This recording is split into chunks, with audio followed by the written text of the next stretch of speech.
Hi everyone, this is Akanksha. Welcome to my channel Best Study Corner and I hope you all are good.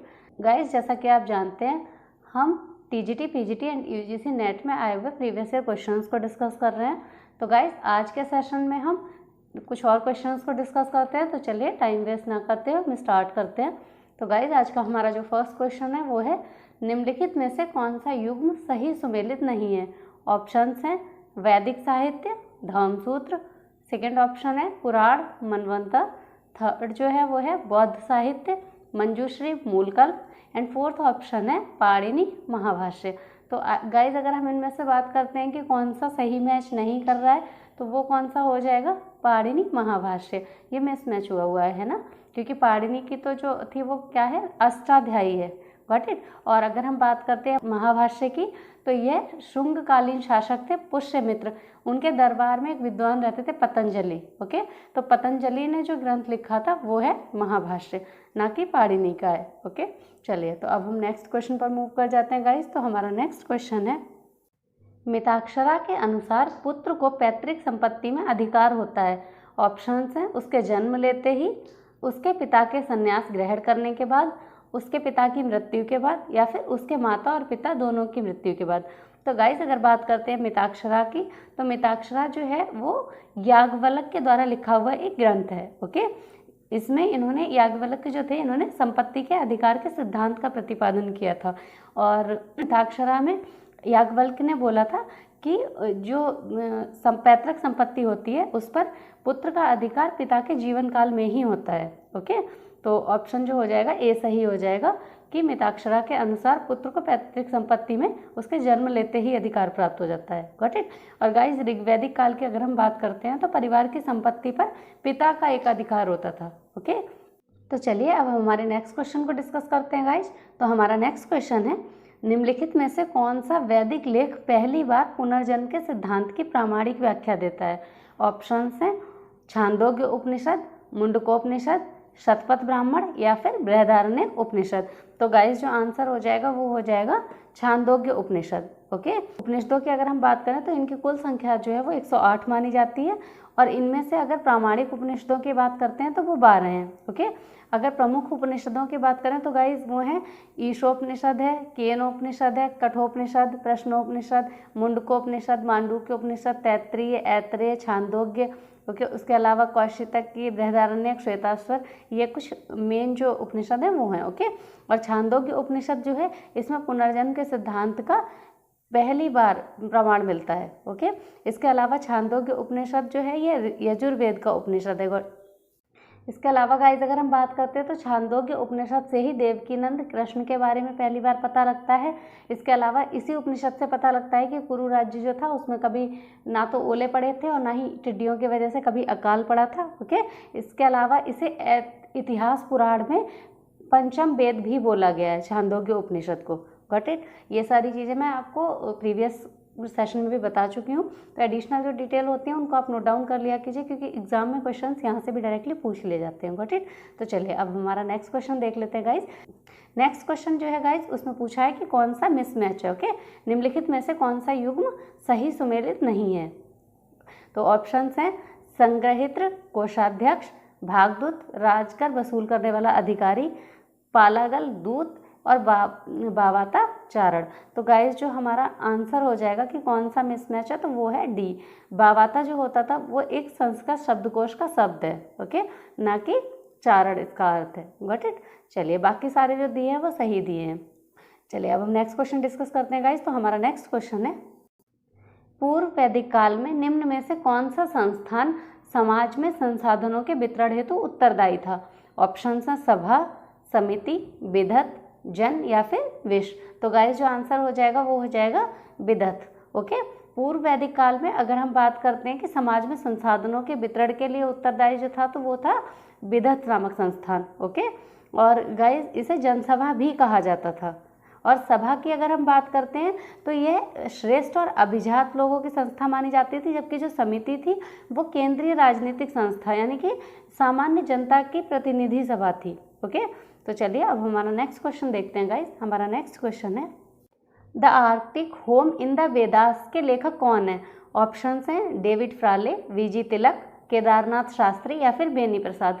तो guys जो हमारा answer हो जाएगा वो क्या हो जाएगा, B G Tilak. Okay, the Arctic home in the Vedas जो था, इसका मतलब आर्यों का आदि देश नामक पुस्तक जो थी उसकी रचना बाल गंगाधर तिलक ने की थी। ओके, और अपनी इस पुस्तक में इन्होंने यह मत व्यक्त किया था कि आर्य जो थे उनका मूल निवास उत्तरी ध्रुव यानी आर्कटिक प्रदेश था। ओके गाइस, जो आर्यों के मूल निवास के संबंध में ना अलग अलग इतिहासकारों ने अलग अलग विचार प्रस्तुत किए हैं। ओके, तो मैं कुछ आपके साथ शेयर करती हूँ। जैसे कश्मीर और हिमालय का जो क्षेत्र है उसको आर्यों का निवास स्थान माना है LD कल ने। ओके, इसके अलावा ब्रह्मर्षि देश की बात करें तो पंडित गंगानाथ झा जो थे उन्होंने कहा था कि आर्यों का मूल निवास स्थान जो था वो ब्रह्मर्षि देश था। ओके, डॉक्टर अविनाश चंद्र दास इन्होंने सप्त सैंधव प्रदेश को आर्यों का मूल निवास स्थान माना था। ओके, इसके अलावा मैक्स मूलर जो थे इन्होंने मध्य एशिया को माना था। पंडित बाल गंगाधर तिलक का मैंने आपको बता दिया है कि उन्होंने उत्तरी ध्रुव को माना है। ओके, इसके अलावा स्वामी दयानंद सरस्वती की अगर हम बात करते हैं तो इन्होंने तिब्बत को आर्यों का मूल निवास स्थान बताया था, जबकि गाइल्स ने हंगरी को और हर्ट एवं पेनका ने जर्मनी को आर्यों का मूल निवास स्थान बताया। ओके, तो आई होप आपको क्लियर हुआ है। तो चलिए अब नेक्स्ट क्वेश्चन पर मूव कर जाते हैं गाइस। तो हमारा नेक्स्ट क्वेश्चन है, ऋग्वेद के किस मंडल में गायत्री मंत्र लिखा गया है? ऑप्शंस हैं चतुर्थ, द्वितीय, तृतीय या फिर प्रथम। तो गाइस जो आंसर हो जाएगा वो क्या हो जाएगा, तृतीय। ऋग्वेद का जो तीसरा मंडल है इसमें गायत्री मंत्र का उल्लेख मिलता है। ओके, और अगर बात करते हैं तीसरे मंडल की तो इसके रचनाकार जो हैं वो विश्वामित्र हैं, और यह जो मंत्र है गायत्री मंत्र यह सविता यानी सूर्य देवता को समर्पित है। ओके, अगर गाइस हम ऋग्वेद की बात करते हैं तो ये सबसे प्राचीन वेद है। इसके अलावा इसके में कुल 10 मंडल और 1028 सूक्त है। इसमें अगर हम बात करते हैं 1017 सूक्त की तो वो साकल में है, तथा 11 सूक्त जो हैं वो बाल खिल्ले में है। Got it. और गाइस ऋग्वेद के जो 2 से 7 तक के मंडल हैं वो प्राचीन मंडल माने जाते हैं। चलिए तो अब हमारा नेक्स्ट क्वेश्चन डिस्कस कर लेते हैं गाइस। नेक्स्ट क्वेश्चन है, नारायण के साथ विष्णु के तादात्म्य का प्राचीन उल्लेख प्राप्त होता है तैत्तिरीय आरण्यक से, महाभारत से, पतंजलि के महाभाष्य से या फिर बौधायन धर्मसूत्र से। तो गाइज अगर हम बात करें नारायण के साथ विष्णु के तादात्म्य का, मतलब कि नारायण जो है वही विष्णु है, ठीक है। तो अगर इस चीज़ का तादात्म्य जो मिलता है वो हमें महाभारत से मिलता है। ओके, महाभारत का जो शांति पर्व है वहाँ पे ये तादात्म्य स्थापित किया गया कि ओके यहाँ जो विष्णु है उन्हें सर्वव्यापी और सभी को उत्पन्न करने वाला बताया गया है। हालांकि अगर हम बात करते हैं नारायण की तो इनका सबसे पहला उल्लेख जो मिलता है वो ब्राह्मण ग्रंथों में मिलता है। ओके, लेकिन अगर आपसे पूछा जाएगा कि विष्णु का नारायण के साथ तादात्म्य कहाँ मिलता है तो वो हमें महाभारत से मिलता है, और महाभारत में भी शांति पर्व से। ओके, और गाइस जब विष्णु का तादात्म्य नारायण के साथ स्थापित कर दिया गया उसके बाद पंचरात्र धर्म यानी कि भागवत धर्म जो है ना वो तभी अस्तित्व में आया। ओके, और जो नारायण के उपासक थे वो पंचरात्र कहलाए। नारायण के उपासक से गाइस याद आ रहा है कि वैष्णव और शैव, तो नैनार और अलवार वाला जो कॉन्सेप्ट होता है ना, जो शैव मत के अनुयायी होते हैं वो नैनार कहे जाते हैं, जबकि वैष्णव मत वाले अलवार होते हैं। ओके, तो चलिए आई होप आपको क्लियर हो गया है। तो अब हम नेक्स्ट क्वेश्चन डिस्कस करते हैं गाइस। हमारा नेक्स्ट क्वेश्चन है, याज्ञवल्क्य के एवं मैत्रेयी को दार्शनिक संवाद किस उपनिषद में वर्णित है? यहाँ पे को नहीं होगा गाइस, का होगा। ओके, तो इसको ठीक कर लीजिएगा। तो ऑप्शंस हैं बृहदारण्यक, श्वेताश्वर, छांदोग्य या फिर कौशितकी। तो गाइस अगर हम बात करते हैं याज्ञवल्क्य और मैत्रेयी संवाद की तो वो बृहदारण्यक उपनिषद में है। ओके, बृहदारण्यक उपनिषद जो है गाइस ये यजुर्वेद का एक उपनिषद है। यजुर्वेद के अगर हम कुछ और उपनिषदों की बात करें तो वो हैं कठोपनिषद, ईशोपनिषद, श्वेताश्वर उपनिषद आदि। ओके, इसके अलावा अगर हम कौशितकी की बात करते हैं तो ऐत्रेय और कौशितकी जो है वो ऋग्वेद के ब्राह्मण ग्रंथ हैं। ओके, और छांदोग्य उपनिषद जो है ये आपको बहुत बार पहले भी बता चुकी हूँ, सामवेद का प्रमुख उपनिषद है। ओके, तो चलिए अब हम नेक्स्ट क्वेश्चन डिस्कस करते हैं। हमारा नेक्स्ट क्वेश्चन है, निम्नलिखित में से कौन एक ग्रंथ वैदिक कालीन रत्नियों की सूची का उल्लेख करता है? ऑप्शंस हैं शतपथ ब्राह्मण, ऐत्रेय ब्राह्मण, अथर्ववेद या फिर जावालोपनिषद। तो गाइस जो आंसर हो जाएगा तो वो हो जाएगा शतपथ ब्राह्मण। ओके, शतपथ ब्राह्मण जो है वहाँ से हमें वैदिक कालीन रत्नियों की सूची का पता लगता है। ओके, और इसमें 12 रत्नियों का उल्लेख है। Got it guys. अगर हम बात करते हैं रत्नी की तो यजुर्वेद की संहिताएं जो हैं उनमें और ब्राह्मण ग्रंथों में राज्य के कुछ उच्च पदाधिकारियों का वर्णन है। ओके, और ये जो पदाधिकारी होते थे इनको ही रत्नी कहा जाता था। तो इस प्रकार के 12 जो प्रकार के रत्नी थे उनका उल्लेख हमें शतपथ ब्राह्मण में मिलता है। ओके, इसके अलावा अगर हम बात करते हैं तो शतपथ ब्राह्मण में राजसूय यज्ञ का भी वर्णन मिलता है। ओके, और राजसूय यज्ञ जो होता था उसमें राजा का अभिषेक 17 प्रकार के जल से किया जाता था। याद रखिएगा, कहीं पर क्वेश्चन आपसे पूछा जा सकता है। ओके, ऐत्रेय ब्राह्मण के बारे में बता चुकी हूँ, ये ऋग्वेद का एक ब्राह्मण ग्रंथ है। अथर्ववेद आप जानते ही हैं। जाबालोपनिषद की बात करते हैं तो पहली बार 4 आश्रमों का जो उल्लेख मिला था वो जाबालोपनिषद में ही मिला था। ओके, और 3 आश्रमों के उल्लेख की बात करते हैं तो वो हमें छांदोग्य उपनिषद से मिलता है। तो चलिए अब हम नेक्स्ट क्वेश्चन डिस्कस करते हैं गाइस। तो हमारा नेक्स्ट क्वेश्चन है, किस ग्रंथ में अवतारवाद की चर्चा है? ऑप्शंस हैं ऐत्रेय ब्राह्मण में, कौशितकी उपनिषद में, मनुस्मृति में या फिर भगवत गीता में। तो गाइज अगर हम बात करें अवतारवाद की तो भगवत गीता जो है वहाँ से हमें अवतारवाद के बारे में पता लगता है। ओके, दशावतार की जो बात की गई है ना, इसमें नारायण, नरसिंह और वामन जो है वो दैवीय अवतार माने जाते हैं और शेष जो 7 बचे हुए हैं इनको मानवीय अवतार मानते हैं। Got it? तो आई होप आपको क्लियर हुआ है। अब हम हमारा नेक्स्ट क्वेश्चन डिस्कस करते हैं गाइज। तो हमारा नेक्स्ट क्वेश्चन है, ऋग्वेद में निम्नलिखित में से किन जनों का उल्लेख मिलता है? ऑप्शंस हैं यदु, पुरु, चेदी और मत्स्य। तो गाइस जो आंसर हो जाएगा वो हो जाएगा ए, मतलब यदु और पुरु। ओके, इन 2 जनों का हमें उल्लेख मिलता है। वैसे पंचजन का उल्लेख मिलता है ना, तो अगर पंचजन की बात करते हैं तो वो कौन कौन से थे? वो थे अनु, द्रुहु, यदु, पुरु और तुर्वसु।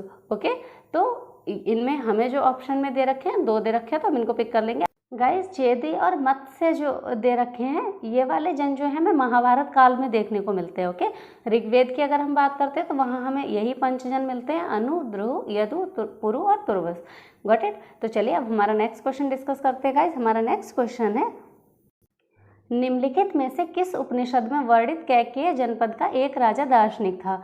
ऑप्शंस हैं जावाली प्रवाहन, जमदाग्नि, श्रुतसेन या फिर अश्वपति। तो गाइस जो आंसर हो जाएगा वो हो जाएगा अश्वपति। कैकेय जनपद के दार्शनिक राजा की बात करें तो वो अश्वपति थे। ओके गाइस, अगर हम बात करते हैं ऋग्वैदिक काल की तो उस काल में अनेक ऐसे राजा हुए थे जो कि ब्रह्म ज्ञान को अध्यात्म से जुड़े हुए थे। ओके, तो जिनमें कुछ प्रमुख थे, जैसे कैकेय के अश्वपति थे, इसके अलावा विदेह के जनक, काशी के अजातशत्रु और पांचाल के प्रवाहर जावाली। ओके, तो उत्तर वैदिक काल की अगर हम बात करें तो वहाँ पर पांचाल सबसे ज़्यादा विकसित राज्य था और शतपथ ब्राह्मण में इन्हें वैदिक सभ्यता का सर्वश्रेष्ठ प्रतिनिधि कहा गया है। ओके, तो गाइज आपको याद रखना है, जैसे अभी यहाँ पे कैकेय जनपद से रिलेटेड पूछ लिया, हो सकता है विदेह का पूछ लें, काशी का या पांचाल का, कहीं का भी आपसे पूछ सकते हैं, तो आप याद रखिएगा। चलिए अब हमारा नेक्स्ट क्वेश्चन देख लेते हैं गाइज। तो हमारा नेक्स्ट क्वेश्चन है, वैदिक काल में निष्क क्या था? ओके, सिक्का, संस्था, आभूषण या फिर जाति। तो गाइज जो आंसर हो जाएगा वो क्या हो जाएगा? आभूषण। ओके, निष्क जो है वो एक आभूषण था। वैदिक काल में अगर हम बात करते हैं तो हिरण्य और सुवर्ण, इन 2 शब्दों का जो प्रयोग किया जाता था वो सोने के लिए किया जाता था। ओके, और निष्क की अगर हम बात करें तो सोना, मतलब सोने का एक आभूषण होता था ये। ओके, तो चलिए गाइज अब हम हमारा आज का next and last question discuss कर लेते हैं। तो आज का हमारा लास्ट क्वेश्चन है, सूची 1 का सूची 2 से मिलान करके दिए गए कूट से सही उत्तर का चयन करें। ओके, सूची 1 जो है वहाँ आपको वैदिक नदियाँ दी हैं और 2 में आधुनिक, उनके जो आधुनिक नाम हैं वो दिए हुए हैं। ओके, तो हमें इनको मैच कराना है, तो हम देख लेते हैं। तो जो वैदिक नदियाँ दी हैं वो दी हैं कुभा, परुश्री, सदानीरा और शुतुद्री। ओके, और वर्तमान नाम दे रखे हैं गंडक, काबुल, रावी और सतलज। तो अगर गाइज हम बात करते हैं कुभा की तो ये काबुल का नाम था। ओके, आज हम जिसे काबुल के नाम से जानते हैं इसको हम वैदिक काल में कुभा के नाम से जानते थे।